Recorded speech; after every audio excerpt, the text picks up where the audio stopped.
শীতের সকাল মানেই যেন অদ্ভুত এক আলসেমি। আরামদায়ক বিছানা বা কাঁথার উষ্ণতা কিছুতেই ছাড়তে চায় না মন।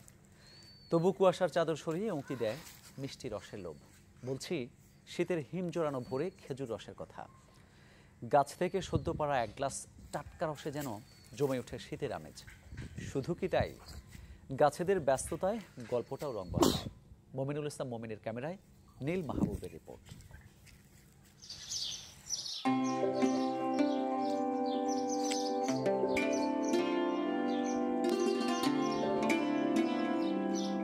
মাথায় ঝাঁকড়া চুল, শরীর জুড়ে ক্ষতচিহ্ন, অথচ ভেতরটা মিষ্টি গল্পে ভরা।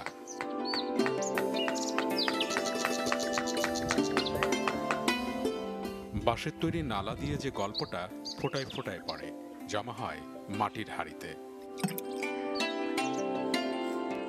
মৌ মৌ গন্ধে ভিড় জমায় পিঁপড়া, ডানা মেলে উড়ে আসে পাখি, গুনগুন গানে জড়ো হয় মৌমাছি।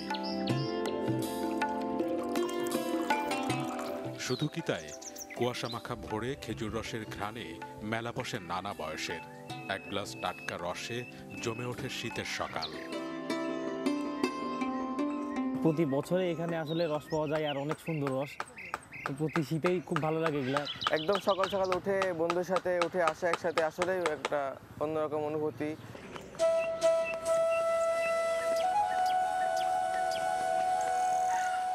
এরপর কুয়াশা ভেঙে সূর্য উঠবার সাথে সাথে পাল্লা দিয়ে এগোতে থাকে খেজুর রসের গল্পটা।